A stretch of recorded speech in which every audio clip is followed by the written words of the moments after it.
오늘 제가 말씀드릴 주제는 건전 재정을 위한 재정 정책과 국가부채 전략입니다.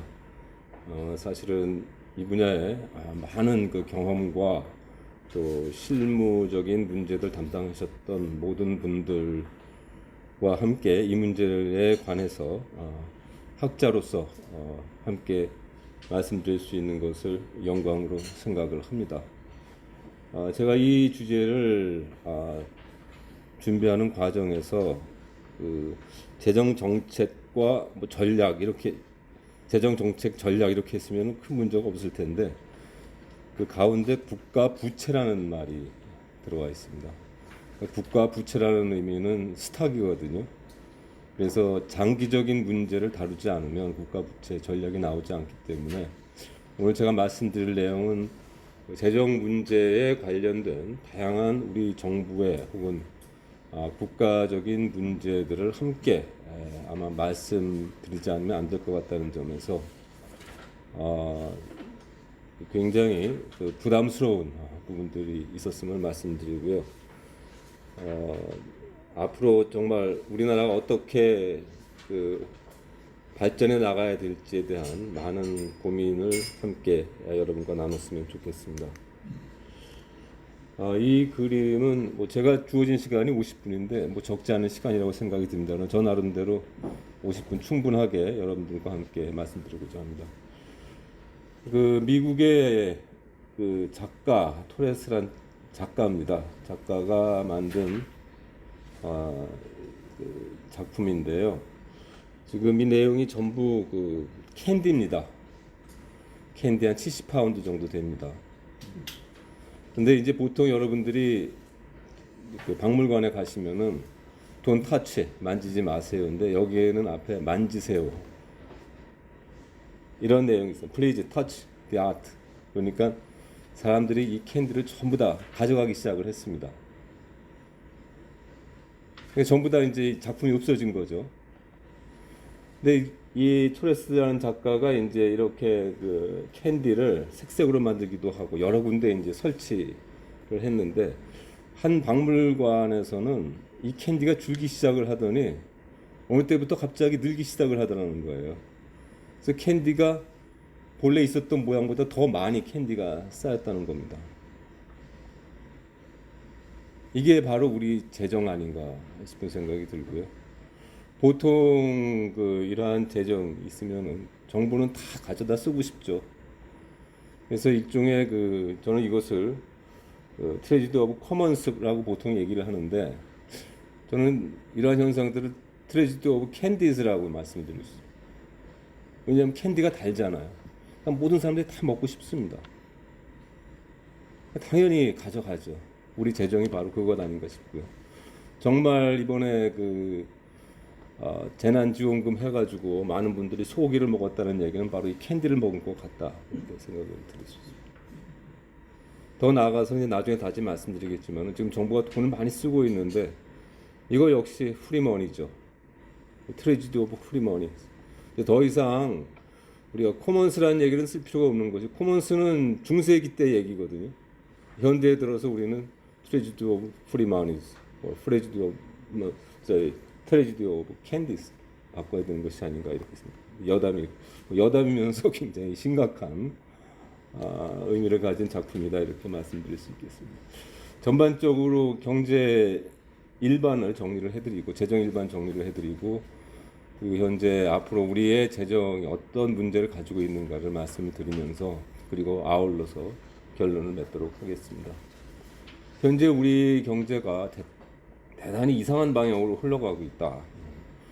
학계에서 인정받지 않은 소득주도 성장, 이것이 우리 사회의 모든 국민들이 그것을 믿고 따르고 있고 또 대량 실업에 대해서 상당히 정부를 무감각하면서 이 문제들을 실업급여라든지 다양한 보조금으로 아무런 문제 없다는 듯이 해결해 나가고 있고 또 비정규직을 없애겠다고 대통령은 이야기하는데 사실은 우리의 경제 상황의 변화는 비정규직을 양산할 수밖에 없는 양산이 아니라 비정규직이 정상적인 근로 형태가 될 정도로 그렇게 우리 노동 시장이 변화하고 있습니다. 저출산과 고령화는 뭐 어떤 세계 어떤 나라보다 낮고 노인 인구는 급격하게 증가하고 있습니다. 그러나 우리가 당면한 우리 사회는 소위 저는 이것을 하이 스피드 퀀텀 점프 소사이티라고 얘기를 하고 있는데 5G 급격하게 모든 것이 다 동시대적으로 이루어지고 있다.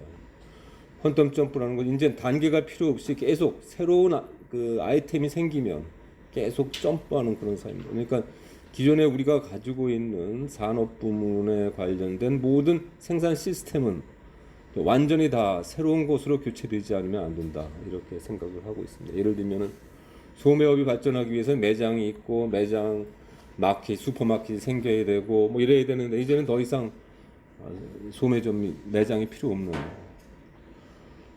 핀테크 금융기관이 필요 없이 직접 우리가 고용주로부터 임금을 받고 우리가 직접 슈퍼마켓에 돈으로 크레딧 카드로 지불하는 그런 세상. 주동 기사가 필요 없는 노인들도 자율주행차만 가지고 있으면 자기가 원하는 곳에 어디든지 갈 수 있는 또 병원도 병원은 가야 되겠지만은 의사를 만나는 것도 다 전화로 해결하는 영상으로 해결하는 그러한 세상입니다. 피할 수 없는 변화라고 저는 보고 있고요. 그런 점에서 지금 이 시점은 복지나 혹은 국민의 행복 문제에 관련된 그런 문제뿐 아니라 이러한 산업의 근본적인 문제까지도 같이 해결하지 않으면 국가 부채 문제는 결코 해결될 수 없다 이렇게 생각을 하고 있습니다. 코로나 경제의 리스크와 그다음에 새로운 기회, 오퍼튜니티라고 저는 보는데 리스크는 실업이라든지 혹은 글로벌 서플라이 체인이 완전히 붕괴돼서 아마 향후 우리나라는 굉장히 심각한 수출 전략에 차질을 빚을 수밖에 없을 거다 이렇게 보고 있고요. 기회 입장에서 보면은 이제 그 재택근무라든지 집에 관련된 다양한 아마 산업들이 발생될 겁니다. 온라인이라든지 딜리버리 시스템이라든지 새로운 산업들에 접촉을 하게 될 거라고 보고 있습니다. 재정 문제에 있어서는 과거에 그 클로즈 소사이티 폐쇄 경제에서는 재정 문제는 사실 뭐 이렇게 중요한 문제가 아니었었습니다. 서로 그 세대 간에 당 세대 간에 서로 분배하는 그런 시스템의 경제적 효과밖에 없었는데 이제는 이러한 국가 재정이 국가의 위상을 좌우하고 그리고 대내외 경제를 결정짓는 핵심적인 요소가 되고 있습니다. 그래서 매우 우리가 긴박하게 봐야 되고 그다음에 문제는 이러한 그 국가 재정의 현상들은 사실은 마이크로적인 현상에서 나온 그러니까 마이크로 베이스드 매크로 이펙트 매크로 현상이다 이렇게 보고 있습니다. 그래서 국가 건전성의 핵심 지표이고 또 한편으로는 이러한 국가 부채는 우리 경제 활성화에 대단히 큰 장애인으로 될 수 있다 이렇게 말씀드릴 수 있겠습니다. 그리고 더 나아가서 결과적으로 국가 정부 채권은 글로벌 자본시장의 투자 대상이 되고 있기 때문에 사실은 현재 그 증가하고 있는 국채 금리 문제 이런 문제들도 우리에게 상당히 위험 요인이 될 수가 있다 이렇게 말씀드릴 수 있겠습니다.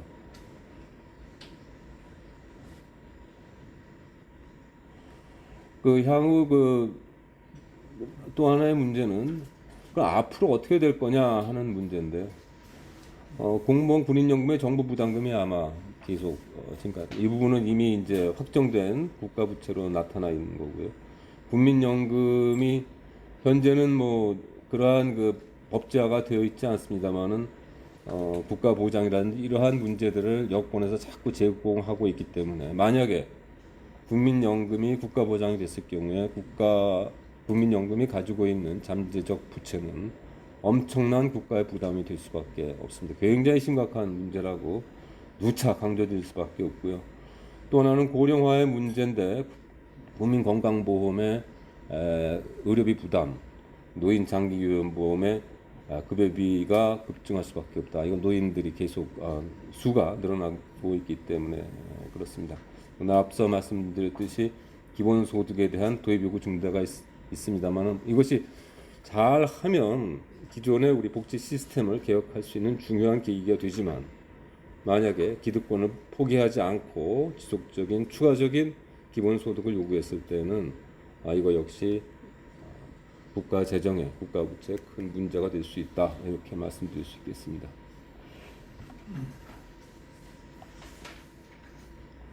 따라서 현재 문제는 그럼 이러한 그 적자 문제를 해결할 수 있는 국민들의 능력이 있느냐, 상당히 부정적으로 보는 것이, 더 이상 국민들이 추가적으로 세금이나 혹은 사회보험료를 부담할 수 있는 능력이 없다, 이렇게 보고 있고요. 또한 사회보험의 적자로 인한 보험료 인상 요인들이 많이 산재해 있습니다. 방금 전에 말씀드렸듯이 국민연금 보험료, 건강보험 보험료, 고용보험의 보험료 등등이 이것에 포함이 되겠습니다. 더군다나 이제 저출산 문제로 인해서 근로자 수는 줄어들고 있고, 이들의 생산성 증가율은 과거와 다르게 높아지지 않을 것이기 때문에 더더욱 그 부담 능력이 없지 않겠느냐 생각을 하고 있습니다. 최근에 재산세 문제 같은 경우에 있어서도 심각한 문제라고 보고 있습니다. 저는 일반적으로 재산세라는 것은 물적 과세임에도 불구하고 사실상 인적 과세 형태로 변질되고 있다. 이것도 역시 개인들에게 가처분 소득을 줄이는 형태로 해서 성장에 부정적인 요인이 될 수가 있다, 이렇게 생각을 하고 있습니다. 결과적으로는 현재와 같은 그 적자, 슈퍼 적자죠. 슈퍼 적자 형태의 정부 예산이 편성되게 되면 결과적으로 베네수엘라가 겪은 트레지디 오브 프리 마니, 공짜 돈의 비극이 실현될 수밖에 없다, 이렇게 생각이 듭니다. 그 장기 재정 전망인데 예산 정책 처해 장기 재정 전망이 2050년에 국가 채무가 GDP 대비 85.6%. 요거는 이제 최근에 다시 정리가 됐으니까 업데이트하면 될 문제가 된다고 저는 보고 있습니다. 그러나 이러한 상태, 또 엊그제 발표된 이러한 재정 전망에 있어서도 실질적으로 코로나19 사태와 같은 재정 지출 구조나 혹은 경제 시스템의 변화에 대해서는 간주가 된 것이 아니기 때문에, 포함이 된 것이 아니기 때문에 국가 채무 문제는 더욱더 심각해질 수밖에 없다, 이렇게 보고요. 2015년에 메르스 사태가 났을 때 저는 그 대외적인 공개 회의 세미나에서 저는 메르스보다 더 큰 놈이 분명히 온다라고 예언을 한 적이 있습니다. 5년 만에 왔습니다. 죄송하지만 메르스 사태는 앞으로도 계속 반복이 될 거라고 봅니다. 메르스와 아니면 메르스보다 오히려 메르스는 지금 효력이 약해져가지고 사실은 사망률이 그렇게 높지 않습니다. 그러나 거꾸로 갈 수 있는 그러한 또 다른 코로나도 예견할 수 있기 때문에 우선적으로는 가장 핵심적인 것은 우리가 어떠한 건강보장 시스템, 의료 시스템을 구축하느냐 하는 것이 현재 우선 가장 심각한 문제고요. 이것이 자칫 경제나 혹은 재정으로 전이됐을 때에는 우리 사회는 아마 걷잡을 수 없는 혼란에 빠질 가능성이 높다는 점을 말씀드리고 싶습니다.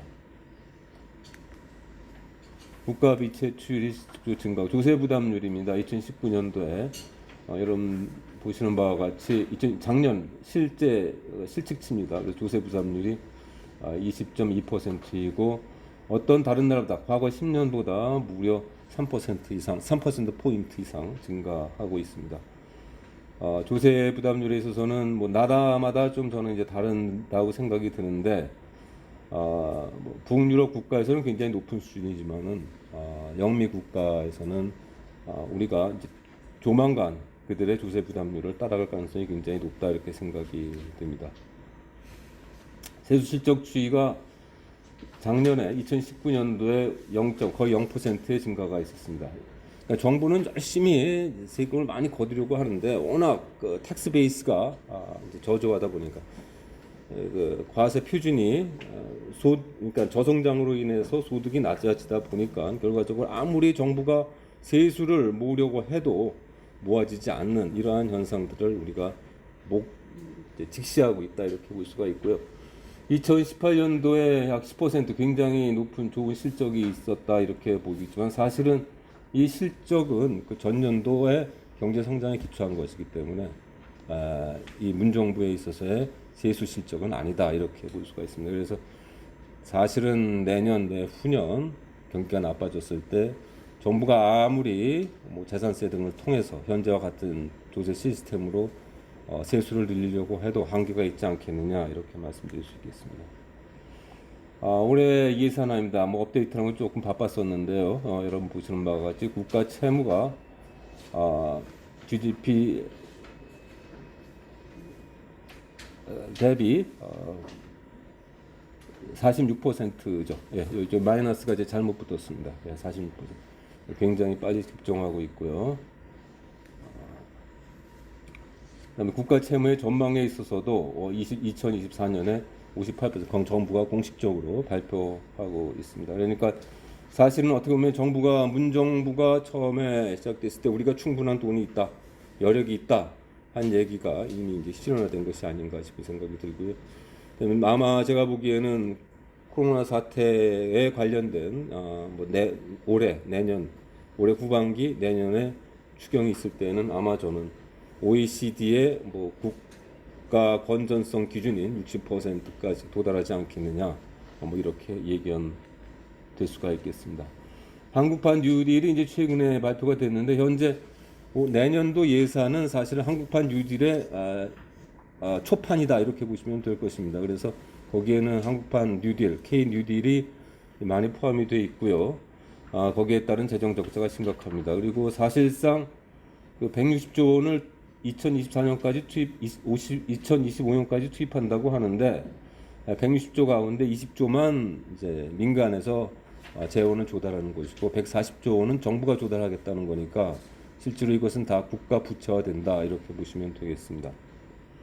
경우에 따라서는 이에 따라서 벌써 국채 금리가 요동을 치고 있다라는 점도 아울러 말씀드리겠습니다.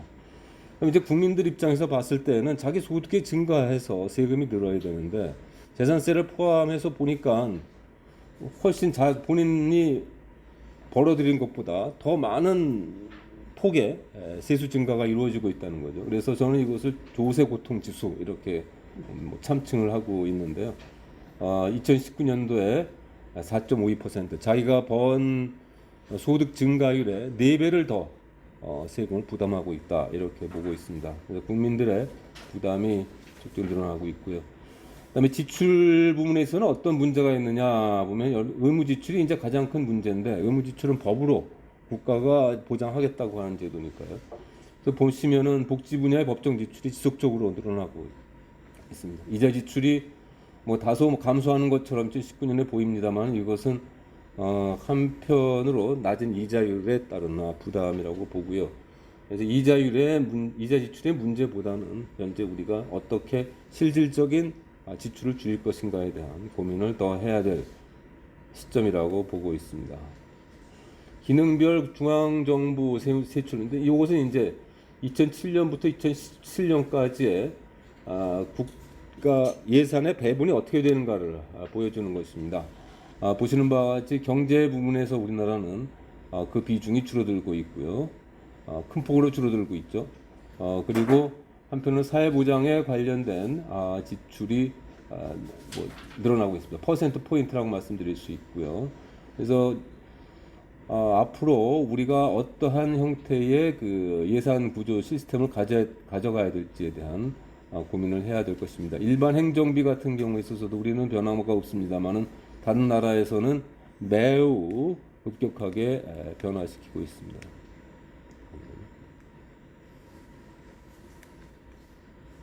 중앙정부 세수에 대한 GDP에 대한 비율인데 이것은 이제 OECD의 기준에 따라서 비교한 것이기 때문에 다소 좀 의문스러운 부분이 없잖아 있습니다. 그러나 그들이 보고 있는 같은 그 통계 기준에 따른 중앙정부 세수 비율은 선진국과 크게 다르지 않은 것으로 나타나고 있습니다. 이건 좀 저희들이 좀 봐야 될 내용이긴 한데 여기서 중요한 것은 우리나라가 이제 5030 국가 5천만 인구로서 3만 1인당 국민소득 3만 불 국가입니다. 그래서 실질적으로 이 5천만 인구를 가진 국가는 그렇게 많지 않고요. 그 다음에 5천만 인구의 재정을 관리한다는 것과 그다음에 1,000만 혹은 뭐 1,000만 미만의 국가의 재정을 관리하는 것, 또 그들의 사회 통합을 이끄는 것, 전혀 다른 스토리라고 저는 봅니다. 아주 고도의 재정 관리 능력이 있지 않으면 5천만 이상 인구의 인구 국가의 재정을 관리하는 것은 대단히 어려운 것이다. 그런 말씀을 드리고, 거기에 따른 뭐 다양한 정부 재정의 운영 방식이 아마 결정이 돼야 될 거라고 봅니다. 그래서 이 부분은 참고를 해주시기 바라고요. 이거 역시 같은 기준에서 우리가 봐야 될 것은 소위 5030 국가에 속하는 프랑스, 이탈리아, 독일, 스페인, 영국, 뭐 일본, 미국 등이 아니냐 이렇게 보고 있습니다. 그래서 그들의 그 재정 운영 추세를 면밀히 검토할 필요가 있습니다. 그래서 과연 우리가 이제 지금까지 이러한 적자 재정의 근본적 요인은, 적자 재정이 생기는 근본적인 요인은 실질적으로 복지비의 부담의 증가가 다 적자 형태로 전가되어 있기 때문에 저는 뭐 핵심적인 요인이라고 보고 있는데, 그럼 거기에 따라서 정부 재정의 효과인 소득 재분배 효과는 얼마큼 좋아졌느냐에 대한 판단입니다. 거기에 따르면, 그럼 보시는 바와 같이 2010년도에 소득 재분배 전에 우리나라의 빈곤율은 17%였습니다. 소득 재분배 후에는 15%로 줄었습니다. 2017년도 뭐 최근 데이터인데 20%의 뭐 불행히도 빈곤율이 떨어졌는데요. 정부의 복지 정책으로 인해서 17%, 그러니까 3% 포인트밖에 낮았습니다. 스웨덴 같은 경우에 있어서는 소득 분배 전에는 최근에 25%의 빈곤율인데도 불구하고 2017년도에 소득 재분배 후에 9%의 빈곤율입니다. 스웨덴 같은 경우에 있어서는 우리나라 복지학자들이 하나의 모델로 삼고 있는 나라입니다. 어떠한 그 모임에서도 항상 우리가 스페인의 케이스를 따라가야 한다고 얘기하는데, 사실은 스페인의 제도는 이미 2000년대를 전후해서 완전히 그 바뀐 환골 탈퇴한 그러한 복지 시스템에도 불구하고 지속적으로 70년대에 60, 70년대에 기초한 복지제도, 북유럽 복지제도를 지속적으로 강요하고 있다, 이렇게 말씀드릴 수 있겠습니다. 그러나 북유럽 복지제도는 매우 경쟁적이고 효과적인 복지제도를 도입하고 있다, 이렇게 말씀드릴 수 있겠습니다. 마찬가지 진위기수도 거의 효과가 없는 것으로 나타나고 있습니다. 국민연금, 제가 말씀드리고 싶은 것은 현재 그 국가 부채의 가장 큰 문제는 고령화라고 보고 있고요. 국민연금이 2041년에 이제 적립기금이 고갈이 되고 2057년에 기금이 소집이 되는데, 이게 지금 문제가 뭐냐면은 기금이 이제 피크 포인트가 약 2035년 정도 되는데요. 이 돈이 다 어디에 가 있냐? 금융시장에 가 있습니다.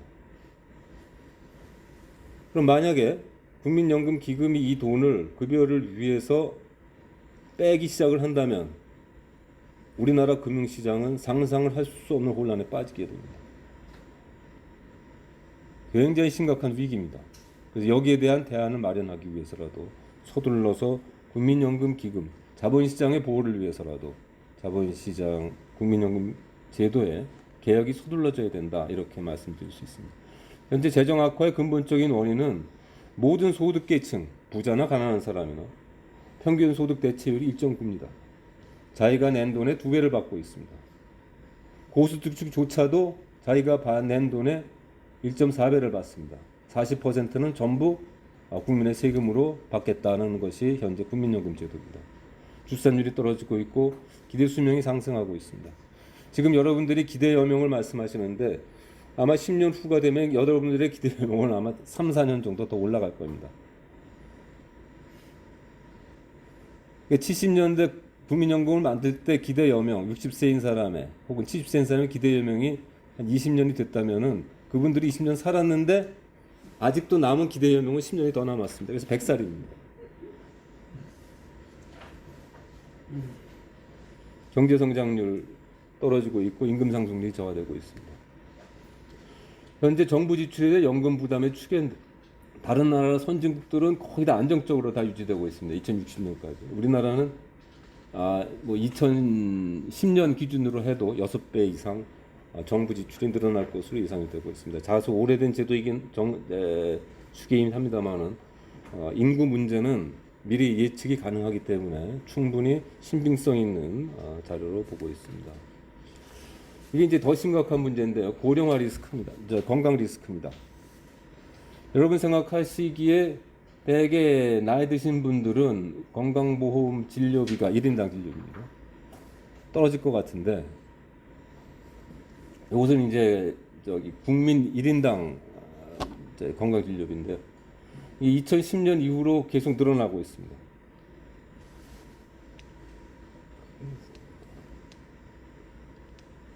여기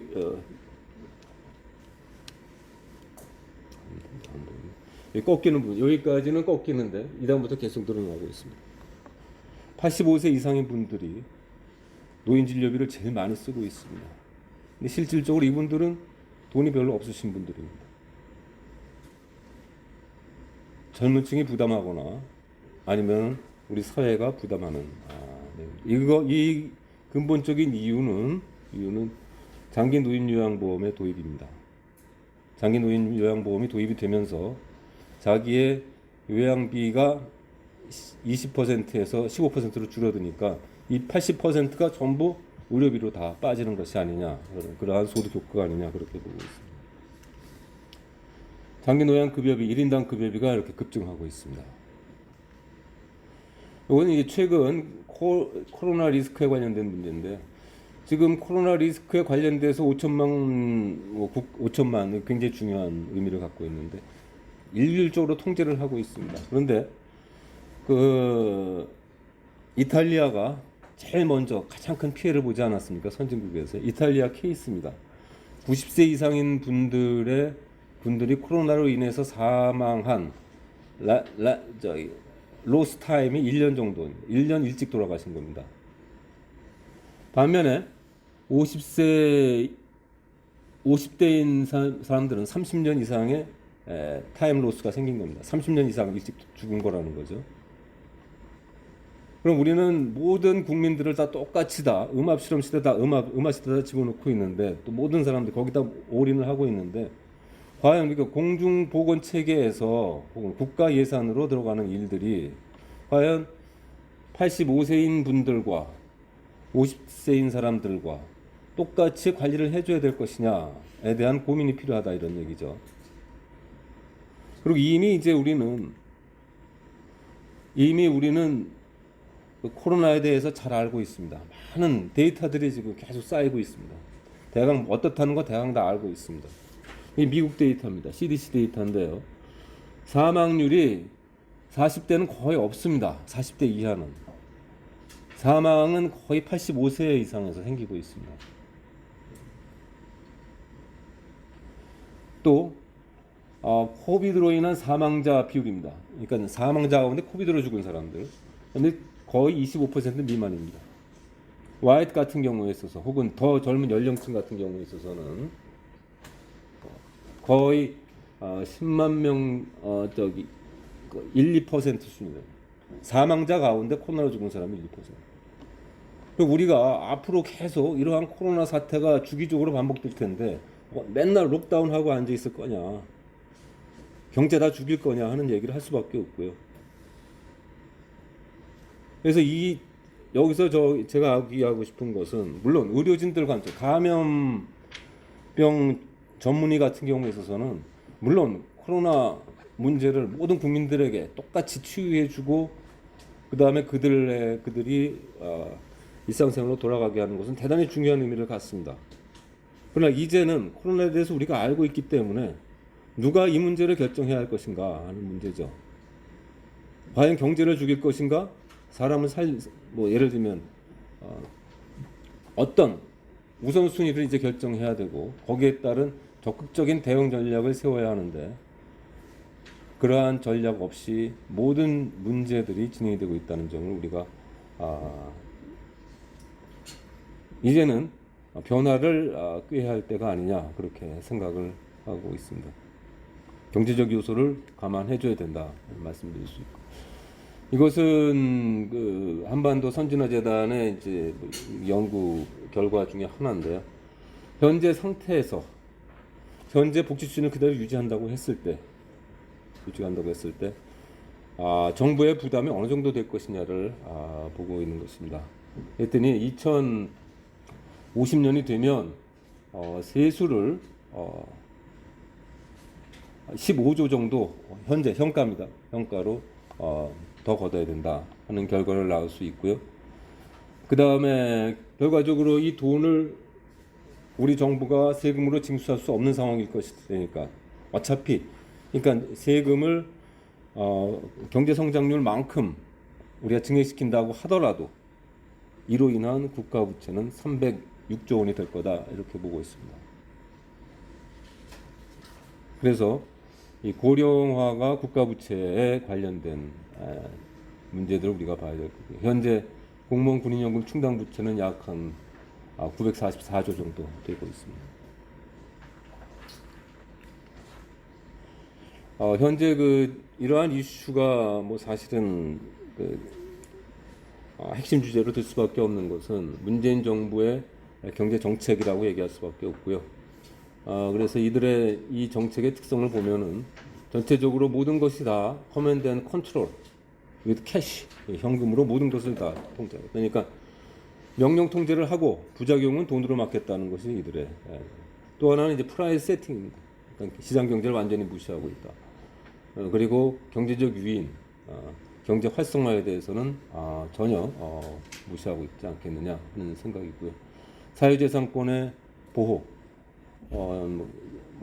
심각하게 침해당하고 있고, 시장경제 관리에 있어서는 규제를 강화함으로써 관리에 실패했고, 효율성도 없고 소득 분배도 효과적이지 않지 않느냐 이렇게 보고 있습니다.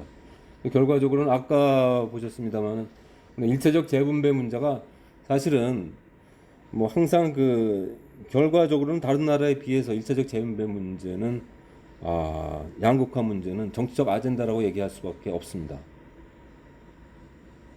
그럼 그러한 문제, 그나마 그 문제를 해결하는 2차적 재분배가 성공적이냐 하는 것은 또한 그 역시 효과적이지 않다 이렇게 말씀드릴 수 있고요. 뭐 링컨이 말한 약자를 부자를 약하게 해서는 서로 네거티브성 게임을 로빈훗 게임이죠. 로빈훗 게임으로는 약자를 강하게 할 수 있다. 빈곤이 이것이 현재 이 정부가 저희들에게 주는 시그널이 아닌가 싶은 생각이 듭니다. 그럼 이제 장기 재정 리스크는 우리가 과연 제대로 관리하고 있나? 여기에 대한 질문입니다. 근데 여러분 보시는 바와 같이 국가별 재정 위기 관리 현황 OECD 통계입니다. 5년마다 서베이 결과로서 이제 나온 것인데 우리나라는 OECD 국가 중에서 가장 재정 위기를 관리하지 않는 나라다 이렇게 나와 있습니다. 가장 잘하는 나라가 네덜란드입니다. 네덜란드는 소위 경제 정책 분석국을 따로 만들어서 철저하게 하다못해 선거 공약까지 관리하고 있죠. 근데 더 아이러니하게 이 데이터가 저는 굉장히 바이어스된 것이 아닌가라고 한번 뒤져봤어요. 무슨 내용을 서베이를 하나 그랬더니 이 서베이를 관리하는 담당자가 2명이 있는데 그 중에 한 명이 최 씨예요. 한국 사람입니다. 그러니까 한국 사람이 분명히 이렇게 불리한 데이터를 만들어진 않았을 테니까 자기 나름대로 최대한 뭔가 자료를 모아서 만들었을 테니까 결국은 우리는 제가 내릴 수 있는 결론은 우리는 여기에 있는 3개의 재정 위기 관리 아이템을 더 관리 안 할 수도 있다 라는 결론에 이를 수밖에 없습니다. 국가신용등급에 아까 우리 대표님께서도 말씀해 주셨는데요. 보시는 바와 같이 재정 건전성이 핵심적인 이슈고요. 불행히도 이 국가신용평가기관들이 어떻게 이러한 신용평가를 하는지에 대한 명시적인 레포트는 없습니다. 그러나 뭐 일반적인 이제 그 정리에 따르면 뭐 이러한 내용에 이 반영되고 있다 이렇게 말씀드릴 수 있고요.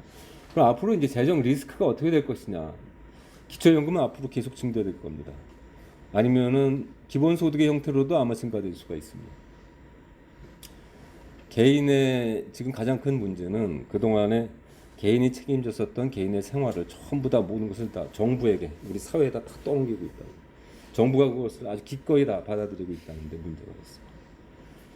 청년수당이 그렇고요. 장기노인 요양보험이 그렇고 아동수당이 그렇습니다. 국민연금 제도. 이것도 지금 굉장히 심각한데 계속 이번 정부 들어서 유독 국민연금에 대한 논의가 전혀 없습니다.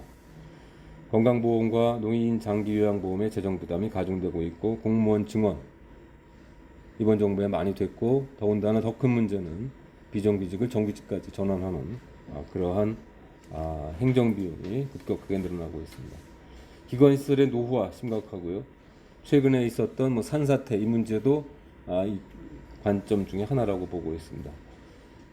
그리고 공공부문의 부채, 공기업의 부채도 심각하고 결과적으로는 이것이 국가 부채화 할 가능성이 대단히 높습니다. 세입 측면에 있어서도 전국민 대상 보편 과세에 한계가 있지 않느냐 이렇게 볼 수가 있고요. 더군다나 이제 누진 과세가 법인세까지 누진 과세가 되는 현상으로 인해서 사실은 생산성 증가에 영향을 미치고 세원의 고갈 요인이 될 수가 있습니다. 저소득층을 포용하는 조세 정책이 미흡하기 때문에 아까 나온 그 재분배 효과는 사실은 실질적으로 빈곤층을 포괄하는, 빈곤층을 보호하는 그러한 제도가 없다는 것입니다. 기초생활보장급여에 제한되어 있다는 것이죠. 그래서 이 문제를 우리가 좀 보다 개선시키지 않으면 안 되겠다 하는 생각이 들고요. 고소득층의 조세 저항이 점점 심각해지고 경우에 따라서는 뭐 기업의 해외 이전까지도 우리가 고려해야 되는 상황이지 않느냐 생각을 하고 있습니다. 급격하게 그 종합소득세의 실효세율 혹은 근로소득세 실효세율이 높아지고 있는데 문제는 가계부채가 계속 늘어나고 있다는 것이죠. 가계부채가 증가하는 요인은 물론 다른 요인도 있겠습니다만 실질적으로는 수입보다 지출이 더 많기 때문에 발생되는 요인이라고 얘기할 수밖에 없습니다. 그래서 이것도 폭탄이다 말씀을 드릴 수 있겠습니다. 조세 부담의 편중에 있어서는 점점 더 편중되고 있는데 소득 상위 10%가 86.4%의 점유율을 가지고 있고요. 뭐 법인세에 있어서도 마찬가지로 대단히 편중되어 있다 이렇게 말씀드릴 수 있겠습니다. 재정 정책의 목표, 뭐 앞으로 방향에 좀 간단히 이제 언급을 드려야 될 건데 결국 재정이 곧 국가 경쟁력이다라는 인식을 이제 가져야 됐다라고 보고 있고요. 그래서 이 재정 정책을 통해서 다양한 문제들을 해결해야 됩니다. 미시경제적 관점에서는 현금만으로 해결할 수 있는 정책은 저는 없다고 봅니다. 이 자유주의 경제, 시장 경제에서는 이러한 넛지라든지 민관 협력, 탈규제, 인프라 구축 뭐 이러한 요인들이 오히려 가장 효과적인 시스템이지 사회주의에서 통할 수 있는 현금 박치기죠. 쉽게 말씀드리면 현금 박치기는 더 이상 통하지 않는다는 점을 좀 말씀드립니다. 경제개혁 방향은 우선 재정 준칙이겠죠. 그리고 사회보험의 개혁입니다. 현재 사회보험 제도는 많은 국민들이 마치 소득 재분배 제도로 인식을 하고 있는데 사회보험은 우리나라뿐 아니라 선진국에 있어서도 빈곤 정책이 아니다 이런 말씀을 드릴 수가 있고요.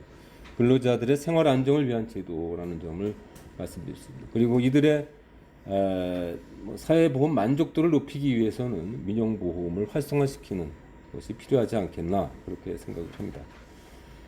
그리고 가족 친화적 재정 지출의 확대, 뭐 이것은 이제 좀 통합적 청년 정책이 하다 이렇게 보고 있습니다.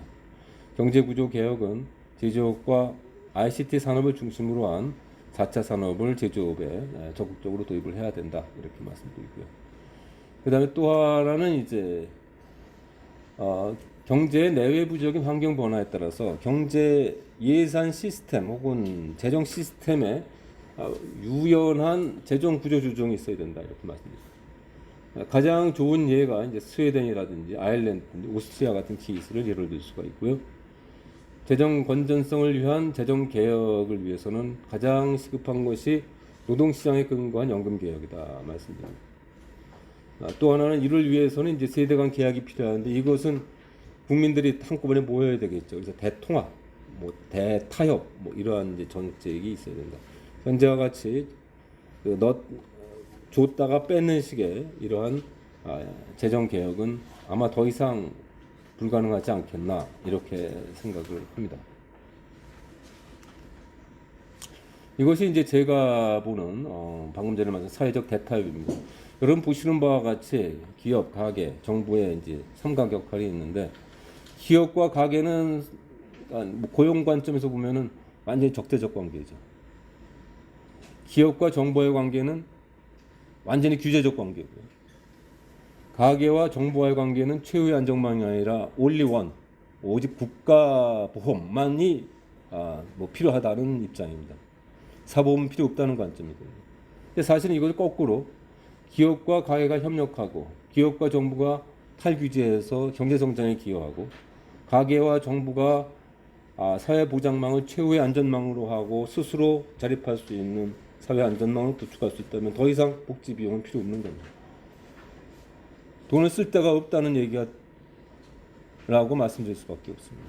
그래서 좀 내용 면에서 보면은 투명한 사회와 건강 사회를 기하면서 기회와 공정과 창의력을 서로 조합을 한다면 향후 우리가 장기적인 뭐 국가 부채 전략은 완성되는 것이 아니냐 이렇게 생각을 합니다. 시간이 이제 꽤 된 것 같은데요. 뭐 같은 내용들을 아마 간략하게 정리를 해드리도록 하겠습니다. 지속 가능한 재정 정책의 전제로서는 거시적 관점에서는 이제 5030 국가에서 더 이상 빠져나가면 우리는 아마 매우 심각한 나락에 빠질 가능성이 굉장히 많습니다. 어떻게 해서든지 5030 국가에 머물러야 됩니다. 그것이 제 생각이고요. 미시적 관점에서는 전체 국민을 5천만 국민을 하나의 시스템으로 묶는 것이 아니라 분권화시키고 특성화시켜야 되지 않겠느냐 이렇게 말씀드릴 수 있습니다. 그리고 우리가 수출 국가이기 때문에 글로벌 스탠다드에 맞는 우리가 글로벌 스탠다드를 이끌고 갈 수 있는 그러한 리더십을 보여줘야 되지 않겠나 그렇게 생각을 합니다. 그리고 재정 개혁의 관점에서 봤을 때는 당연히 의무 지출을 억제해야 되겠죠.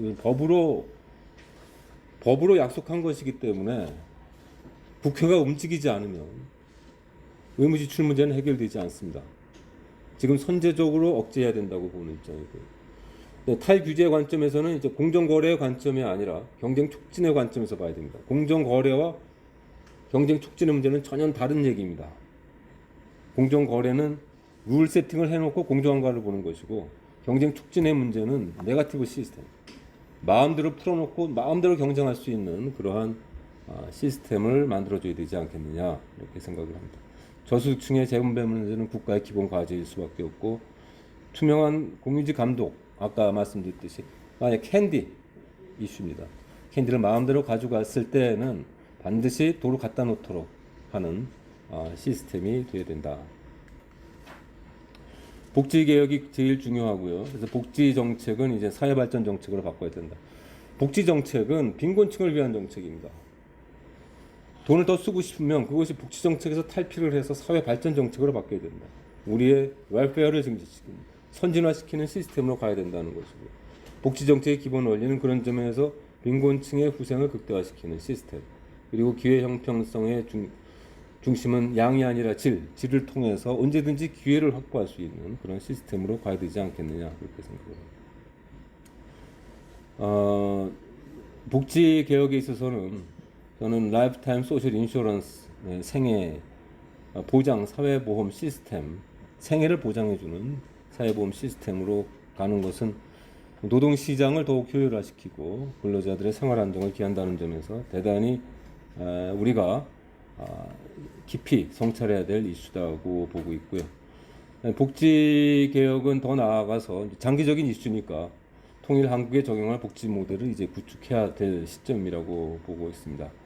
그리고 복지제도의 평가 시스템을 적용하는데 이제는 성장 기여도를 평가를 함으로써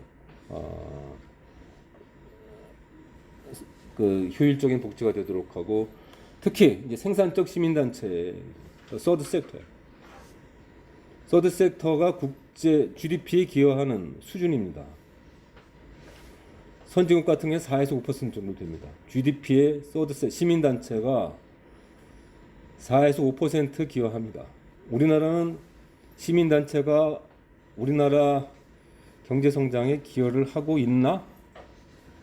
이들이 경제성장에 마이너스 요인이 되는 것은 아닌가라고 생각을 합니다. 그래서 시민단체를 개혁하지 않으면 안 된다라고 생각을 하고요.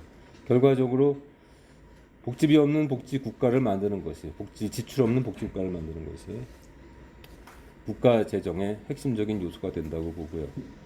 장기적으로는 뭐 세대 내 페이주고 시스템을 만들자. 그리고 세제 개혁이 반드시 필요하고, 정부 서비스 공급의 메커니즘에 다양합니다. 지금 정부가 모든 것을 하겠다고 이야기를 하고 있습니다. 그러나 사실은 정부가 할 수 있는 서비스 공급은 없습니다. 민간과 서드 섹터만이 가장 효율적으로 달성하는 것이 소위 선진화된 문화라고 보고 있습니다. 새로운 경제 환경, 인터넷 경제, 우버, 스마트폰 경제, 온디맨드 워커 등등에 관련된 적극적인 규제 그리고 조세 개혁이 있어야 될 거라고 봅니다. 피할 수 없는 과제라고 보고요. 그다음에 이번에 이제 우리가 인식한 건강 생태계 문제, 지금까지 제외됐었습니다. 의사들이 이렇게 의료 산업 자기의 직을 내걸고 파업을 하고 있습니다. 건강 생태계가 가장 아끼는, 가장 중요시하는 계층입니다. 그들이 지금 이렇게 파업을 할 때는 우리 건강 생태계에 지금 무엇인가 심각한 암적 존재가 존재하고 있다. 문제가 있다는 점을 봐야 되고요. 건강 생태계가 유지돼야 사회 생태계와 경제 생태계가 유지된다는 것을 이미 봤습니다. 사회적 대책이 필요하고, 또 마지막 지금 말씀드리고 싶은, 여러분 다 이코노미스트이기 때문에 분명히 지금 현재 문제는 마켓 페일리어, 시장 실패, 정부의 실패입니다. 그러나 또 하나의 실패가 있습니다. 경제학자의 실패입니다. 경제학자들이 이 문제를, 의사들이 의료 문제에 관심을 갖듯이 경제학자들이 이제 경제 문제에 관심을 갖지 않으면 저는 이 문제는 결코 해결될 수 없다고 생각을 하고요. 그다음에 경제학자의 위상에 관련된 문제인데, 미국의 데이터에 따르면 경제학자들이 중견 이상 사회인들 가운데 평균 소득이 제일 높습니다. 저희들 생각하기에는 컴퓨터 사이언스라든지 혹은 엔지니어 이런 그룹들이 연간 소득이 제일 높을 것 같은데, 경제학 4년 전공한, 경제학 4년만 공부한 친구들의 같은 그룹이죠. 제일 높습니다. 경제학과 학생들, 수강생들이 선진국에서는 계속 늘고 있습니다. 우리는 줄고 있습니다. 지금 이 현상의 문제는 경제학자들이 국민들을 이해시키지 못한 결과가 아니냐. 그래서 국민들이 우왕좌왕하고 있는 것이 바로 우리가 지금 당면하고 있는 장기 국가 부채 문제가 아니냐 생각이 들고요. 먼저 우리가 사람이 바뀌어야 되겠다라는 생각을 먼저 할 수밖에 없다. 결론입니다. 감사합니다.